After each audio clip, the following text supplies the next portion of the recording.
You blame deep potholes for your ruined tires, cracked alloy rims, mysterious slow leaks, and tread wearing out years too early. But the biggest, most destructive damage to your tires might be coming from something you do every single time you pull up to the gas station, not something you hit on the open road.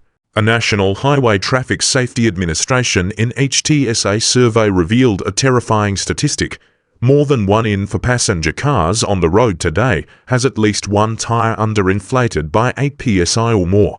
And one specific number keeps showing up again and again in that conversation: 30 psi. Fill your tires to 32 and you're good to go. Right, except 30 psi isn't automatically dangerous, and it isn't automatically correct either. The real, costly mistake is believing one single magic number could ever work for every vehicle, every tire, and every driving condition on the planet.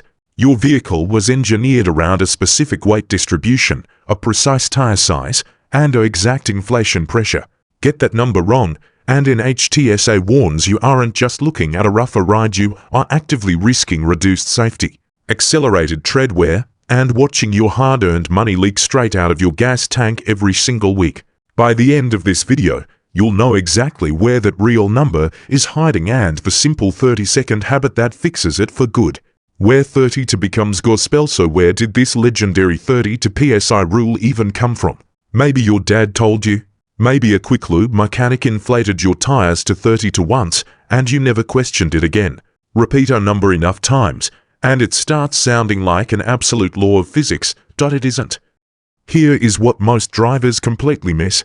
Cars are not identical. Vehicle weight, tire size, axle loading, and suspension geometry vary wildly from car to car.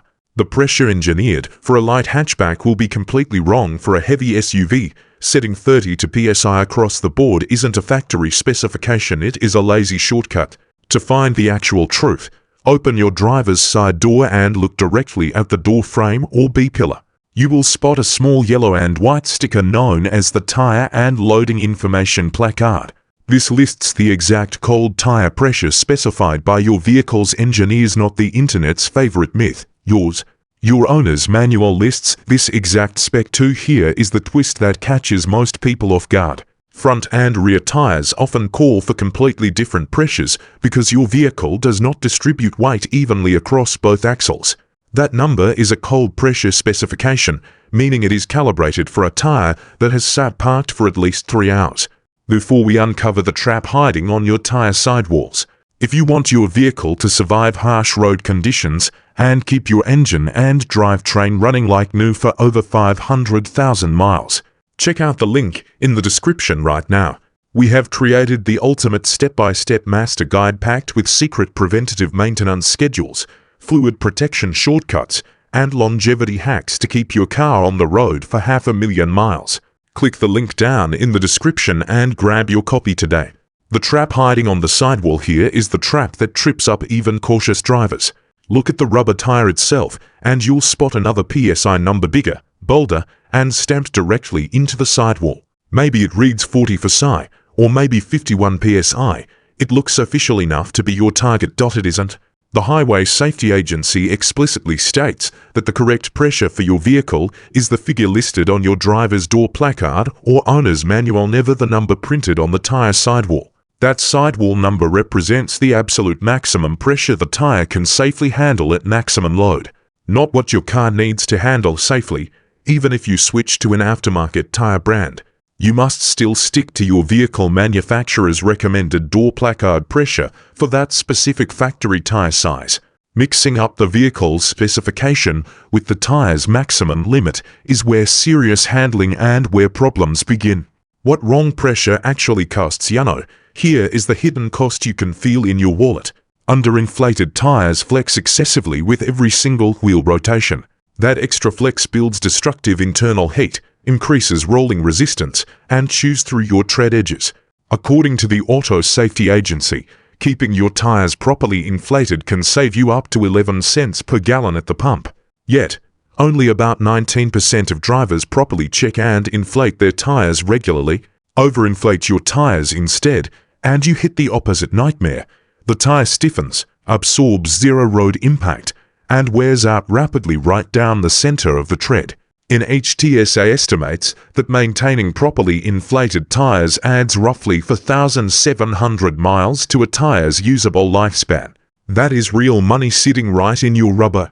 The cold tire rule and temperature swings even if you know your exact placard number. Checking it incorrectly will throw your readings completely off. Cold doesn't mean winter weather, it means the car hasn't been driven for at least 3 hours.